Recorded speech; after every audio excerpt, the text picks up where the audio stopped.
Good evening, I'm Lavanya Randiva and welcome to Fiji Today News.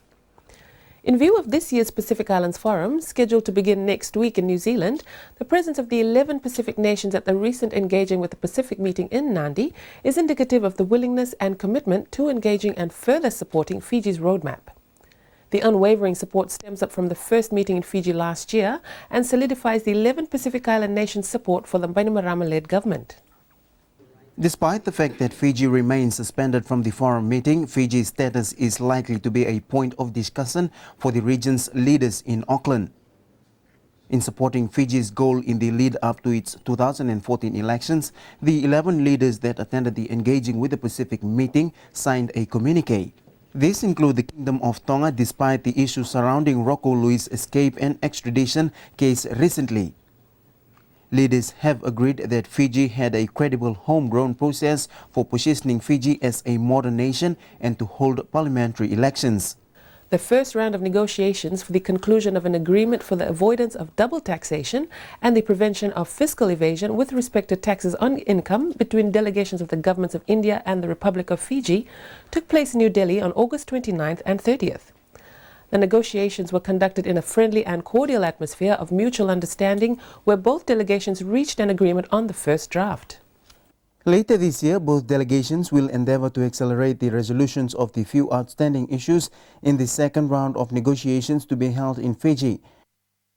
Recognizing that the conclusion of the tax agreement will further encourage the economic cooperation between the two countries.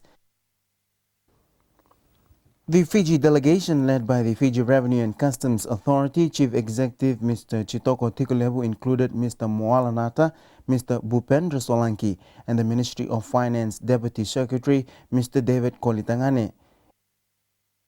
India's Ministry of Finance, Foreign Tax and Tax Research of the Central Board of Direct Taxes Joint Secretary Mr. Ramalingam, in his closing address, said agreements on the 21 articles were remarkable and showed commitment and good faith from both sides.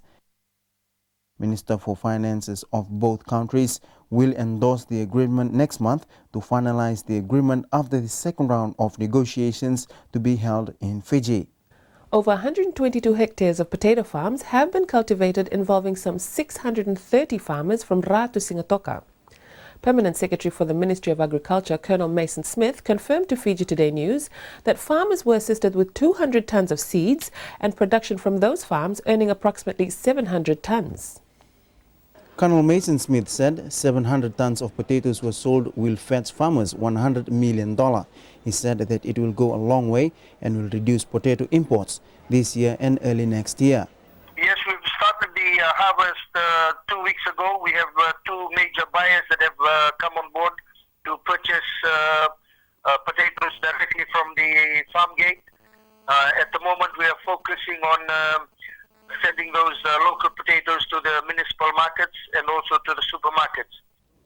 Colonel Smith said farmers can expect to be paid $1.10 for A-grade potatoes and $1 for second grades. He said currently at the supermarket, potato prices ranges from $1.35 to $1.50 for a kilo of potatoes, which shows local potatoes are very competitive. The Agriculture Marketing Authority will be responsible for its marketing campaign. Despite the challenges early this year, where a number of farms were affected by bad weather, Colonel Smith remarked, "So far, so good, and the people should come on board and buy our local products." We have been fortunate to have good weather here in the Western Division, and the farmers are now reaping the benefits of coming on board with this potato program, and I'm most grateful to all the farmers and indeed to all the stakeholders as they've partnered with us on this a program designed to ensure that our imports of this type of commodities is reduced over a number of years. The Land Transport Authority has applauded the swift cooperation and understanding of pedestrians to the LTA's anti-jaywalking campaign. According to LTA Chief Executive Naisa Tunadeba, the response has been very encouraging, indicating a collective approach by the public to help improve road safety in the country. The Land Transport Authority is very grateful to people who have come out publicly and supported this initiative. Mr. Twinadeva said Fiji's road users need to fully understand that road safety is everyone's responsibility, and it's about time our pedestrians further understand the important role they play in minimizing road fatalities.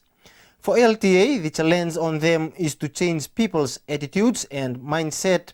Thus, the role of each enforcement officers will not be swayed by negative comments, as it assumes its national responsibility of ensuring road safety in Fiji.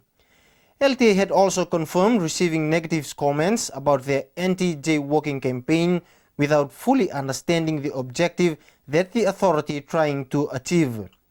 The target areas for booking are locations that have crossings provisions.